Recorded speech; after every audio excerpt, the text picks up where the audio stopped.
Hi everyone, I recently was able to visit Fort Myers Beach, and I'm very familiar with Fort Myers Beach as my dad owns two stores on Fort Myers Beach, so I have spent quite a bit of my time on Fort Myers Beach. So I actually didn't really know anything about the history of Fort Myers Beach.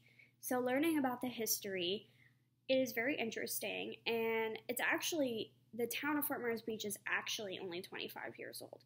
But its history of Estero Island spans back over 2,000 years. The Calusa Indians constructed shell mounds along the base side of the island, and that is how the chief in southwest Florida found Fort Myers Beach. Due to political overthrow of the government of the Indians, British and Spanish took control of the Estero Island. There became turmoil between the Ranchos, Cuba, and Indians, who displaced the remaining of the Calusa Indians. Then, when Florida became a state, a lot of people just decided to stay and really intermingle with the foreigners. And they just ended up blending in.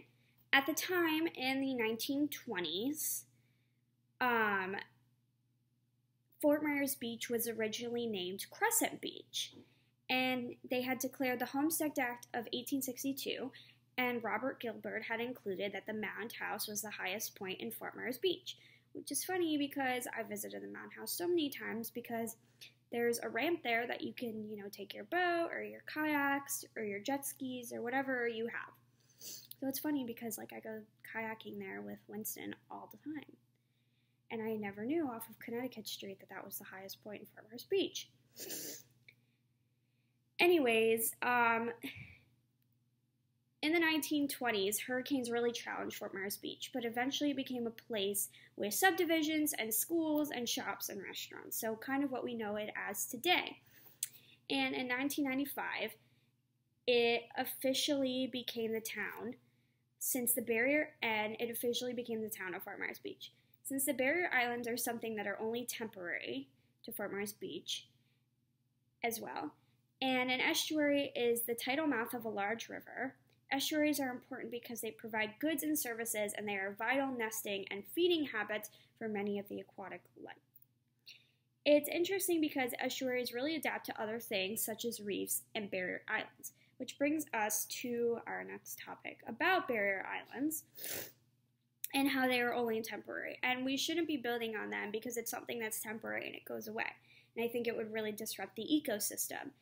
And it is our best interest to just leave it alone, because it probably is a very fragile place, and it's not necessarily useful to anyone, but more aesthetic than anything to build on a barrier island. And it can also limit how much protection that we can provide for the island as well, because, a big storm comes in and that barrier island is gone.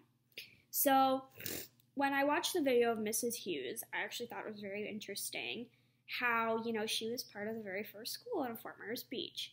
And I think my favorite story about her was when they had to participate in the Lee County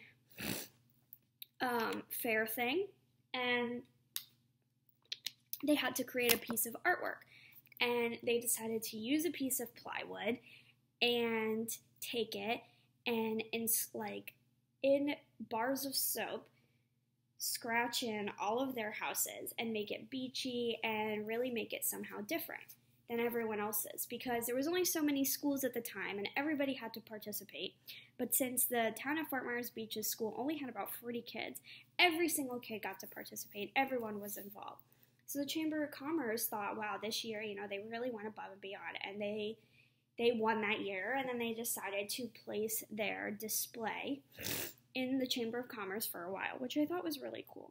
You can really see how she has thought that everything has changed, and that almost, not always for the better, but in a way could be for the better. So I also want to discuss how we can connect Fort Myers Beach to sustainability. So Fort Myers Beach is a powerhouse of a beach.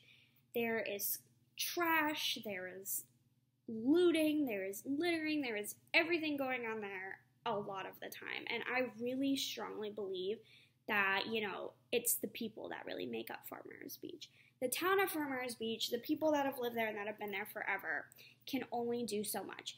It's the fact that we have so many tourists, so many out-of-state people, that is what makes Fort Myers Beach, more susceptible to pollution, more susceptible to, destruction of the island. And so I think that if we instill more rules and maybe more enforcement of Fort Myers Beach, from maybe something as simple as having lifeguards present on the beach, that is something that we don't have, could really, enhance the island in itself. But otherwise, I'm a big fan of Fort Myers Beach. It is pretty much my second home, and considering, that my dad has owned stores there his whole life, like practically most of his life and most of my life, it's really interesting to see what he thinks of Fort Myers Beach and how it's changed. And how, we're getting Margaritaville and we're taking out all these small businesses, and he almost thinks he thinks it's profitable. He thinks it's a great thing. So despite what he thinks, I think that, it really defeats the purpose of the towniness and the hominess of Fort Myers Beach. And I really think it's going to cause a lot of places and sites to be destroyed, and I think it could cause more trash and more pollution on the island. Thank you.